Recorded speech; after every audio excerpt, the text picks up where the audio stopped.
Welcome back to episode 6 of Noob to Final Boss. Before we jump into this, I wanna say first off thank you all for supporting the first 5 videos, the feedback, the tips, all the solid advice on improving my PVMing. I really appreciate it. I do apologize for this episode taking a bit longer than usual, but I started streaming on Twitch last week. I figured doing these 100 boss kills live would be a fun challenge, so I had to take some time to set things up.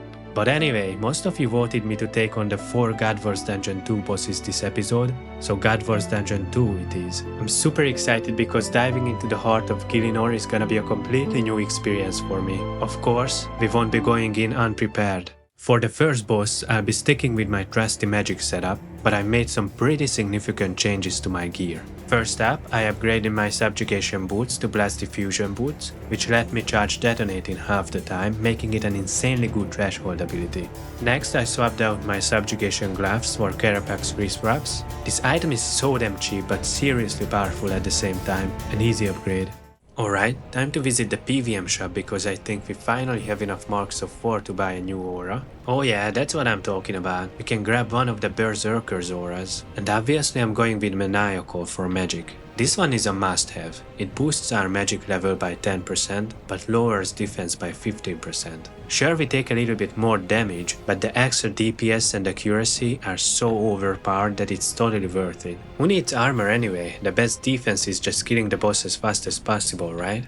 Lastly, I completed the Tales of the God Wars mini-quest, which introduces us to the upcoming bosses. It also rewards an anima crystal, which can be handed in to increase our reputation with one of the factions. And reputation is gonna be super important in this dungeon. I picked up 2 more of these crystals from the traveling merchant, so I'm handing them in now to unlock a 50% drop increase. Hopefully it will help to get ourselves a unique, or 2. I'm giving them to the Zeros faction because we are taking on the greatest of the Dragon Riders first, Vindicta and her pet.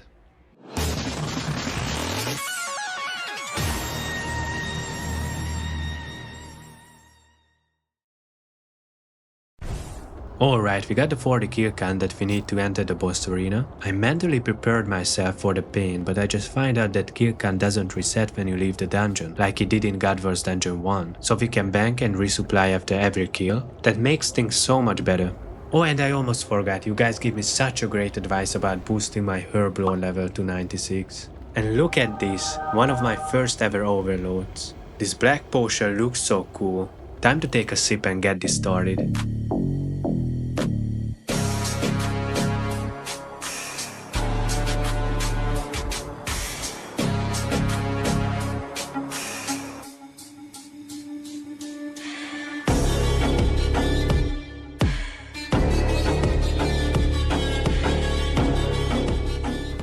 Yep, I'm dead. There's a lot going on. That's a tough fight. But it's fine, you know what? I got a better understanding of the mechanics now. I think I've got this. It's just a matter of execution. I miss that flick, it hurts. Chill out with the Dragonfire, dude. It's all over the place. Shit. Rez! Rez! We got it! That's my first ever Vindicta kill. Vindicta has 2 phases. I'm getting cooked. We need to move out of the fire. That's very important in this fight. That's probably the main thing to watch out for in the first phase aside from praying against melee. Alright, second phase, here we go. Come on buddy, what you got? In the second phase, she calls down her dragon and mounts it. She attacks with melee, and then follows up with 1 range attack, another melee attack, and then they fly up and Dracarys. This is where we can practice our defensive abilities because her range attack hits hard, and we want to turn that to our advantage. I'm using Resonance with my Bone Shield to heal myself, but its cooldown is too long to use every time. So when I can't res, I switch to my range protection and use Devotion to cancel all the damage, or I use Debilitate to only take 25% of the normal damage. This fight really teaches you to come up with different solutions against special attacks when certain abilities are on cooldown. This should be our last skill for our Reaper assignment. We got 22 points, nice. Someone suggested that I should incorporate Reaper tasks into my boss skills, so here we go. We now have 233 Reaper points in total. I think we're gonna go for Reaper's Choice as the first unlock. That would be so cool to have. And that's our last skill from the first hour. We are at 9 KC. Died quite a couple of times unfortunately. A bunch of you suggested in the last episode that I should do the Instinction quest to unlock the passive Ring of Vigor. So I did as many quests as my sanity allowed, which is to be honest wasn't much, but I managed to complete the Elder God Wars quest line up to City of Santistan for now. This quest is a big deal because it unlocks 4 powerful magic spells that we're gonna be using all the time from now on. All we gotta do is swap to the ancient spellbook, grab a few of these, some of these, and of course some blood runes as well. Okay, that's one of the new spells. By the way, City of Santistan required 74 archaeology, so I ended up restoring a ton of artifacts, and even achieved the associate qualification. This means we can now use a second relic. I'm activating Unexpected Diplomacy, which increases all reputation gains by 10% in the God Wars dungeon. Alright, with that out of the way, let's head back to the boss, improve our kill time with the new spells, and hopefully we can get lucky and get ourselves a Dragon Rider lance that would help out so much against the next boss. Alright, we managed to get a new personal best, 1 minute 28, that's insanely better, 75 KC, and still pretty dry on loot so far. This lady and her dragon are just too predictable. She'll drop me a lance. Okay, maybe not that predictable. Oh god, a double KO. Eye for an eye. Imagine seeing a big drop left on the floor while going down like that. 90 defense, what a huge level. We unlocked a bunch of new things. And 90 constitution as well. Once I got into the rhythm of the fight and built a habit of timing resonance for Vindicta's ranged attack in the second phase, she became ridiculously easy. I was able to do it without using any food. Alright, we've officially defeated one of the most popular bosses in RuneScape 100 times. This is such a cool fight, and I've definitely gotten more comfortable with my defensives. Now let's check how much we made from our first God Wars Dungeon 2 boss. 6 million GP, that's disappointing. The common loot from this boss is honestly junk. The only way she would have been profitable if we managed to pull a unique drop.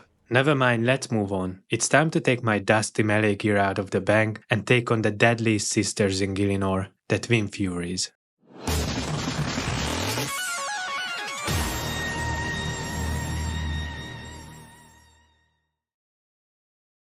We're definitely not looking like a fashion scaper right now, but look at this dude, looking beast in this unmatching gear. I'm rocking almost full bandos. For the head slot, I'm using the Jaws of the Abyss. It's a very cheap tier 85 headgear with a really nice passive effect. It gives us more adrenaline for every active bleed. For the weapon, I got a Masuta's War Spear, only set me back about 2 mil. It's a Hellburst style weapon, so it hits from 2 squares away, and that's actually gonna be super useful against the Twin Furies. And then the melee Kyun cape. Bro, it looks so sick. I know you guys are probably tired of me saying this, but seriously, every time I see one of these capes in a different color, it just blows me away. So cool. Only the range one left to get now, the green one I think. First time taking on 2 bosses at the same time, so I'm really curious how this is gonna unfold. The Twin Furies share 1 health bar, which means AoE abilities are key here. They hit both of them at the same time, basically dealing double damage. This fight really teaches you how to move and attack at the same time.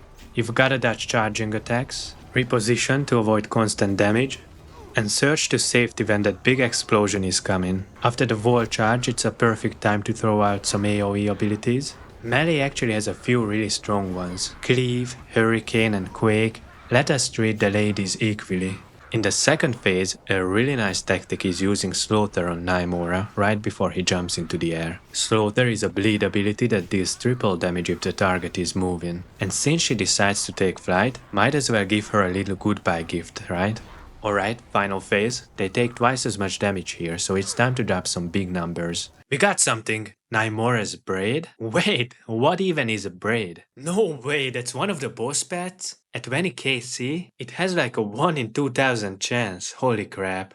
Zamorakian Essence? That's actually a big drop. It's used to upgrade some armor. 9 mil, let's go! And that brings us to the end of 100 Twin Fury skills. The twins are pretty casual boss. The drops are the least valuable out of the God Wars Dungeon 2 bosses, so I'm not expecting much profit. Let's see, 14 mil? I mean, I've seen worse loot in my life. Better than Vindicta, but only thanks to that essence drop.